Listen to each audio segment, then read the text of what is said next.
Bonjour, je suis Julie Borel, coach pédagogique au sein du Custom Life Changer et j'ai le plaisir aujourd'hui d'être avec une de nos participantes de notre académie, Oriane. Bonjour, comment vas-tu? Bonjour Julie, ça va très bien et toi? Ça va, je te remercie. Est-ce que tu veux te présenter en quelques mots? Oui, moi je m'appelle Oriane Benoît, j'ai 36 ans, je suis maman de deux petites filles de 8 ans et 6 ans et je suis aujourd'hui secrétaire de mairie au sein d'une petite commune de un peu moins de 300 habitants. Et quel est du coup ton métier numérique que tu as choisi et pourquoi cette voie? Alors moi j'ai choisi assistante administrative parce que ça fait 15 ans que je suis assistante donc dans la fonction publique et donc du coup voilà, j'avais déjà l'assistanat, c'est quelque chose que je connais, donc c'était pas réellement de la reconversion, mais je me suis dit que ça allait m'apprendre de d'autres choses puisque là c'était plus le côté administratif du privé entre guillemets, alors que moi c'est l'administratif du public, c'est un peu différent malgré tout. Est-ce qu'il y a une souffrance émotionnelle particulière qui t'a motivé à te reconvertir? Entre autres, oui. En fait, dans mon ancienne commune, ça se passait pas très bien vers la fin. J'étais dans ma routine. J'ai tendance à changer de poste assez régulièrement. Je m'ennuie assez facilement, en fait. J'ai plutôt le goût du défi, du challenge. Et il y a un an de ça, on m'a proposé de devenir secrétaire de mairie, donc dans cette petite commune où je suis actuellement, à 50%. Et il fallait que je trouve un complément pour les 50 autres pourcents. Et du coup, je me suis dit, bah, pourquoi pas me lancer en freelance à côté. Ça me fera un petit plus. Et puis voilà, moi j'aime le défi, donc ça peut être quelque chose d'assez sympa. À quel moment précis tu as compris que ton métier te convenait plus ou te suffisait plus en tout cas? Quand j'allais au boulot, la boule au ventre, que je courais partout, que ça devenait ingérable. C'est pas très loin, mais quand même 30 kilomètres de mon travail. Tout est en pleine forêt, donc c'est de la route qui est quand même assez fatigante. Voilà, de récupérer les enfants après l'école, avant l'école. On part, il est 6 heures du matin, on revient, il est 18 heures, quoi. Donc ça fait quand même des amplitudes horaires qui sont assez importantes. Et voilà, moi j'avais besoin de me recentrer pour mes enfants, de passer du temps avec mes filles. Je me suis remise en question, je me suis dit qu'il y avait un vrai problème derrière tout ça. Et c'est pour ça que du coup, j'ai décidé déjà dans un premier temps de changer de travail. Et puisque les 50% ne me suffisaient pas, de me lancer en tant qu'assistante digitale. Est-ce qu'il y a eu un déclic, une journée en particulier qui t'a fait dire là, ça suffit? Oui, pendant mon travail, quand j'étais dans mon ancienne commune, je suis arrivée le matin et ma chef, comme tous les matins, elle a critiqué la plupart des agents avec qui je travaillais. Tout ce que je faisais, c'était pas bien. C'était une journée assez compliquée. Et je me suis dit, bon, là, faut vraiment que j'arrête parce que c'est plus possible. Et ma fille de 8 ans, le soir, m'a dit, écoute, maman, si t'es pas bien dans ton travail, tu sais, tu peux changer. Et là, je me suis dit, ah ouais, c'est elle qui a raison. En fait, il faut vraiment que je trouve un autre travail parce que celui-là ne me convient plus. Maintenant que toi, tu as sauté le pas et que tu es plus heureuse, en tout cas, je l'espère, qu'aurais-tu envie de dire à ceux qui commencent à se résigner et à souffrir de leur situation professionnelle? Moi, j'ai envie de leur dire ce que j'ai toujours pensé dans ma vie, mais que comme tout le monde, j'y ai pensé, mais j'ai pas mis en place, c'est qu'on n'a qu'une vie. C'est que on perd du temps à être pas bien, etc., en se disant qu'il n'y a pas de solution, en se disant que bah on reste dans notre quotidien parce que c'est compliqué, parce qu'on prend des risques. Mais en même temps, si on prend pas de risques, forcément, on peut pas être heureux. Et aujourd'hui, je regrette pas du tout d'avoir sauté le pas parce que voilà, j'ai jamais été aussi heureuse qu'aujourd'hui. Qu'est-ce qui t'a convaincu de nous choisir plutôt qu'une autre académie? Et ben en fait, je suis tombée sur une vidéo de Gabriel sur Facebook par hasard, un soir où j'avais vachement de mal à dormir parce que j'étais pas très bien, donc je regardais pas mal de vidéos sur Facebook. Et ben le discours m'a parlé, j'ai trouvé ça plutôt naturel et tout ça, donc ça m'a parlé. J'ai commencé à regarder le site internet du Custom. J'ai vu que ça avait l'air assez sérieux, que le site internet était bien fait. J'ai vu des avis. Après, je suis allée sur Trustpilot. J'ai vu qu'il y avait des avis sur Trustpilot. Il y en avait beaucoup. Il y avait beaucoup d'avis positifs, des commentaires où on parle de transformation, où les gens parlent de changement de vie, ou voilà. Et je me suis dit, ah ben oui, pourquoi pas. J'ai commencé à regarder les vidéos initiales du custom, pareil, ça me parlait. Alors, c'est assez rigolo parce que du coup, j'ai regardé les vidéos avec mon futur mari dans un restaurant à Buffalo. Et du coup, j'ai écouté les vidéos toute seule et il m'a dit, bah moi aussi, j'aimerais bien écouter tes vidéos. Et c'est lui qui m'a dit, bah ouais, ça a l'air sérieux, honnêtement. T'as rien à perdre à prendre un appel puisque c'est gratuit et c'est vrai. Et je me suis dit, j'ai rien à perdre à prendre un appel. Je verrai comment se passe l'appel et en fonction de l'appel, je verrai si oui ou non ça me convient et comment ça se passe, quoi. Donc voilà, c'est vrai qu'on n'a rien à perdre à prendre un appel et pour le coup, je ne regarde pas du tout cet appel. Concernant ta reconversion professionnelle, quelles étaient tes principales craintes ou blocages avant de te lancer? Ben, en fait, voilà, moi, ça fait un an que je sais que je vais devenir secrétaire de mairie à 50% et ça fait presque un an du coup que je mûris le projet justement de créer mon entreprise.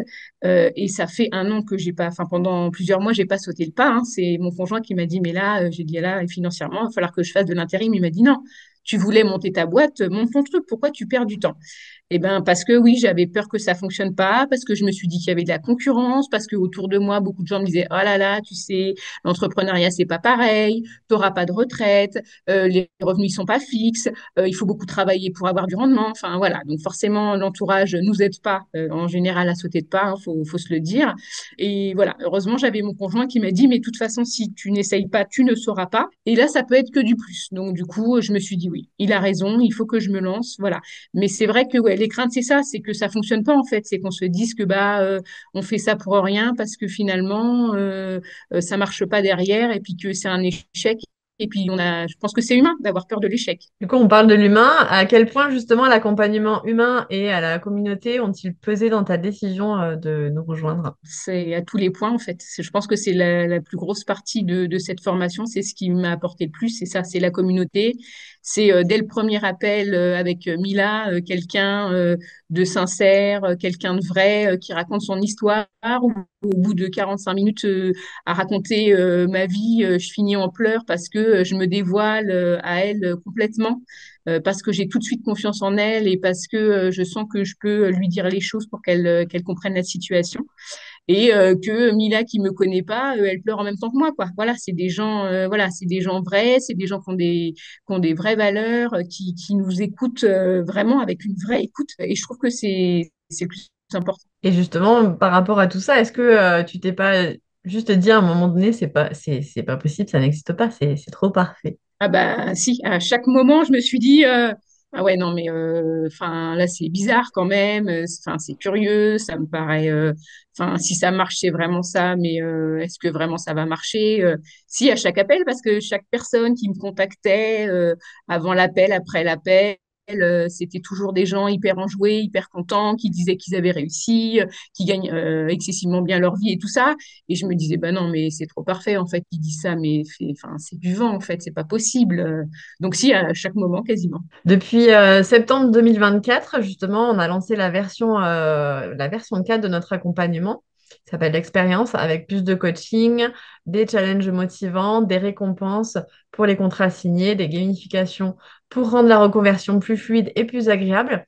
Qu'est-ce que toi, tu en as pensé personnellement? Ah bah moi, clairement, l'expérience, ça m'a transformée, hein. Je suis plus du tout la même que j'étais avant cette formation. Cette formation, elle m'a été bénéfique à tout point de vue, autant sur toute la partie création d'entreprise, formalité administrative qui est quand même un truc qui est quand même assez cadré, sur la partie prospection, comment trouver ses clients, comment les fidéliser. Et surtout la partie qui est pour le coup, je pense, la plus importante, c'est la partie estime de soi. Moi, j'avais un vrai problème de confiance en moi et il y a toute la formation mindset qui est vraiment extraordinaire et qui, moi, franchement, m'a transformée, hein. Je suis plus du tout la même personne que j'étais avant. J'en ai encore parlé avec ma mère avant-hier qui m'a dit, mais tu as 36 ans, il était temps que tu prennes soin de toi avant de prendre soin des autres et que tu crois en toi comme moi j'ai toujours cru en toi, quoi. Donc c'était voilà, c'était hyper émouvant et c'est vrai que c'est ça qui est le plus beau dans cette histoire. Et alors le challenge pour le coup, je pense que ça c'est le plus gratifiant et c'est celui qui nous fait avancer le plus vite en fait. On apprend tellement de choses et derrière ça nous apporte tellement tout très rapidement que je regrette pas du tout le challenge, quoi. Et est-ce que tu peux nous partager justement une anecdote ou un moment marquant que tu as vécu au sein du CLC ou du challenge justement? Bah, le moment marquant, le premier, c'était mon premier appel avec Mila. Ça a été un moment marquant parce que je me suis dit, ah ouais, là, il s'est passé quelque chose. J'ai eu le déclic de me dire, voilà, maintenant, il faut que je fonce. Maintenant, je suis prête à me lancer. Cette formation, elle va que m'aider à avancer. Et après, bah, ça a été la rencontre avec les deux filles de mon équipe, Lucie et Jenny, que j'ai eu pendant le challenge. Ça a été un vrai coup de cœur qu'on a eu toutes les trois. Voilà, c'est vraiment des gens voilà, qui sont chers à mon cœur aujourd'hui. Et le plus beau moment, bah, c'était, t'étais là d'ailleurs, hein, c'est quand j'ai gagné le challenge. Là, quand j'ai gagné le challenge, c'est vrai que voilà, sortir première après 6 semaines à bosser dur, à avoir des coups de mou, à se dire mais non, mais on va pas y arriver et tout ça. Et finalement, j'ai fini première. Et le partage justement avec Lucie et Jenny, de voir que elles étaient encore plus heureuses que moi, qu'elles avaient l'impression, elles aussi, de gagner, alors que c'est quand même moi qui ai gagné, mais qu'elles avaient cette impression-là. C'est là que je me suis dit c'était quelque chose de fort, humainement parlant, que c'était une expérience vraiment humaine, voilà, qui est vraiment extraordinaire. Si tu devais décrire ton parcours en un mot, lequel serait-il et pourquoi? Alors, en un mot, mon parcours, surprenant. J'aurais jamais pensé, en si peu de temps, réussir à atteindre les objectifs que je m'étais même jamais fixés parce que je m'étais dit, mais de toute façon, c'est pas la peine, ça va pas marcher. Donc, voilà. Et aujourd'hui, j'ai déjà atteint mes premiers objectifs. Je sais que tu es maman et que tu as donc toujours ton ancien emploi pour l'instant. Comment est-ce que tu as réussi à concilier la formation avec ton emploi et ta vie personnelle? Ben ça, c'est le plus compliqué, justement, parce que c'est vrai que ça prend du temps. Alors, moi, en plus, je fais des choses, voilà, quand je les fais c'est à 100%, donc c'est vrai que ça prend du temps. Mais ben, j'essayais de me dégager. Alors, moi, moi, j'ai les filles une semaine sur deux, donc j'ai une semaine où je bossais un petit peu plus sur la formation. Et ben, quand j'avais mes enfants, dès que je couchais mes enfants, en fait, je passais environ 1 à 2 heures par jour sur la formation pour justement avancer petit à petit et faire. Mais j'essayais de m'astreindre à faire un petit peu tous les jours, pas de travailler les week-ends pour pas que ça me plombe les week-ends et tout. Je faisais 1 à 2 heures par jour le soir.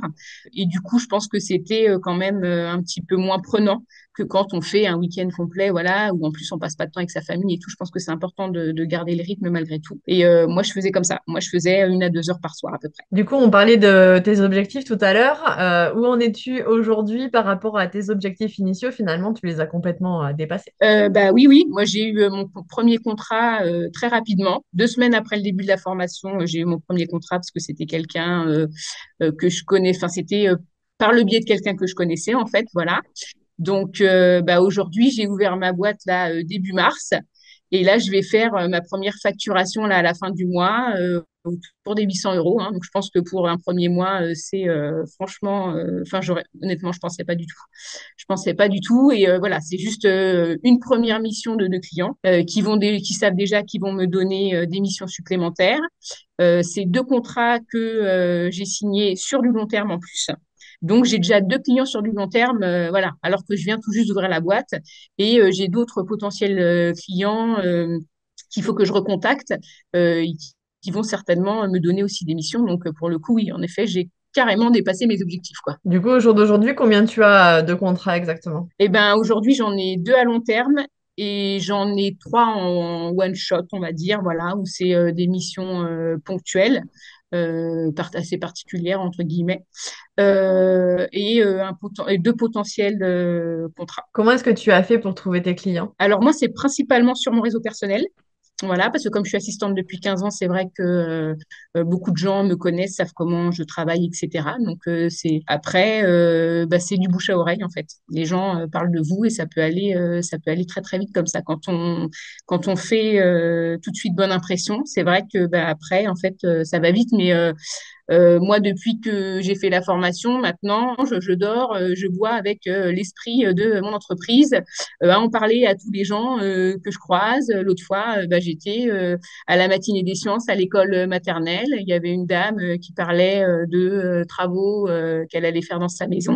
Donc, je lui ai dit que bah, voilà, moi, j'avais monté ma boîte, que je pouvais l'aider sur ses projets. Je suis allée au bar du village pour aller chercher un recommandé.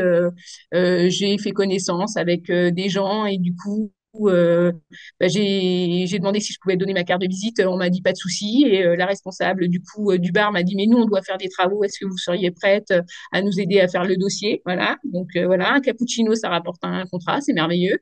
Donc voilà, je pense il faut parler de soi, il faut en parler, il faut pas hésiter à en parler. Moi, c'est vrai que j'ai cette tendance à me dire que je vais embêter les gens et tout ça. Mais en fait, non, tout le monde peut avoir besoin, surtout pour les, voilà, les admins, on a quand même un panel assez large de tâches qu'on peut faire. Donc voilà, je pense que c'est important d'en parler tout simplement. Et des fois, ouais, on peut être surpris. Moi, j'y allais honnêtement pour aller chercher à recommander. J'ai pas du tout pensé que la responsable, elle allait me dire, bah justement, nous, on veut faire des travaux parce qu'on veut créer un logement pour louer en Airbnb. J'aurais jamais pensé ce matin-là que j'allais revenir avec un contrat, quoi. Quel regard porte ton entourage du coup sur ton évolution? Qu'est-ce qu'ils pensent de toi maintenant? Bah, au début, ils m'ont dit, oh, bah oui, oui, bah oui. Je leur dis, c'est un investissement, cette formation. Ils m'ont dit, oui, oui, ah, bah oui, tu vas surtout perdre de l'argent, mais oui, oui, bah vas-y, lance-toi. Qu'est-ce que tu veux qu'on te dise? De toute façon, tu es une tête de mule, donc tu feras ce que tu as décidé de faire, ça, ils le savent. Et aujourd'hui, bah voilà, ma maman, je lui ai dit que là, j'allais gagner 800 euros ce mois-ci, donc bah évidemment, elle est super contente. Du coup, avec mon conjoint, on ne devait pas partir en vacances cet été. Bah, finalement, on va pouvoir partir 2 semaines cet été parce que vu que là, je vais avoir des contrats sur les 6 prochains, enfin dans toute l'année, franchement, ça peut être forcément que du plus. Donc oui, oui, c'est que franchement, c'est que du bonheur et je pense qu'ils sont fiers de moi. Ma maman, elle m'a dit qu'elle était fière de moi, oui. Si l'occasion se présentait, est-ce que tu recommanderais cette expérience et notre académie à un de tes proches à qui tu tiens énormément et pourquoi? Eh ben oui, je le fais régulièrement, j'en parle beaucoup autour de moi. Bah, voilà, mes amis qui sont comme moi, qui sont dans la détresse de leur travail, qui sont dans leur quotidien qui ne leur plaît plus et tout ça, et qui me voient justement m'ouvrir comme une fleur en peu de temps, forcément ça les intrigue. Oui, je la recommanderais parce que honnêtement, je pense que si on a l'envie, ce qu'il faut c'est ça. Pour faire cette formation, je pense qu'il faut avoir l'envie. Pas forcément les capacités, pas forcément pas les compétences, parce que le principe c'est ça, c'est qu'on nous les donne les compétences. Juste avoir l'envie, ça suffit pour se lancer dans cette expérience. Voilà, avoir l'envie de réussir, pour moi, ça suffit à réussir derrière. Imaginons que tu reviennes sur ce podcast dans un an. Où est-ce que tu aimerais être à ce moment-là? Quel rêve aimerais-tu avoir accompli? Bah, dans un an, j'espère que j'aurai des millions de vues sur mon compte Insta, Facebook, LinkedIn. J'espère que je vais avoir plein d'appels de clients voilà, qui me feront confiance avec des missions variées parce que c'est vrai que j'aime bien quand c'est quand même plutôt varié. Et puis ouais, déjà en un an, je pense on peut faire pas mal de choses déjà en un an. Il y aurait un rêve en particulier que tu aimerais réaliser, un voyage? Alors, bah, l'année prochaine, je me marie. Donc, ouais, mon rêve, ce serait comme à la télé, là, je suis en train de regarder, de pouvoir m'acheter une robe à 3 000 euros, par exemple. Je trouve ça complètement indécent. Aujourd'hui, je m'étais dit, non, mais ouais, pas mettre 3 000 euros dans une robe. Mais bon, si j'arrive à gagner plusieurs milliers d'euros par mois, et ben, pourquoi pas me faire plaisir pour le jour J et voir le mariage qu'on pensait champêtre dans un lieu atypique, magnifique, qui coûte une fortune, mais qu'on pourra ouais, ça, ce serait plutôt chouette, ouais. Si aujourd'hui on comparait ta vie avant et celle maintenant, après ta reconversion avec notre académie, qu'est-ce que tu pourrais nous dire? Comment tu en parlerais? Quelle serait cette comparaison? Bah, ça n'a rien à voir, hein. C'est le jour et la nuit. Avant, j'étais dans mon quotidien, je me levais sans vraiment trop de motivation. Aujourd'hui, alors avant, c'est pareil, je dormais beaucoup parce que je me disais, bah, je travaille qu'à 50% et que du coup, voilà, c'était plutôt cool. Maintenant, bah, je suis pleine de motivation, pleine de bonnes intentions. J'ai envie de réussir et puis bah, forcément, il y a tout qui vient à moi. En fait, je pense que quand on voit le positif, bah, ça amène le positif et c'est un cercle vertueux. Et moi, je suis complètement dans cette dynamique-là aujourd'hui, quoi. Pour finir, du coup, en un mot, comment décrirais-tu l'impact du CLC dans ta vie? Eh ben, transformatrice. Moi, voilà, je suis transformée. Je suis la femme aujourd'hui que j'ai jamais osé rêver être parce que je me suis toujours dit que j'y arriverais pas. Et aujourd'hui, je suis pleinement fière de moi. Merci Oriane pour ton témoignage, pour ta personnalité, ton énergie et ton partage d'expérience.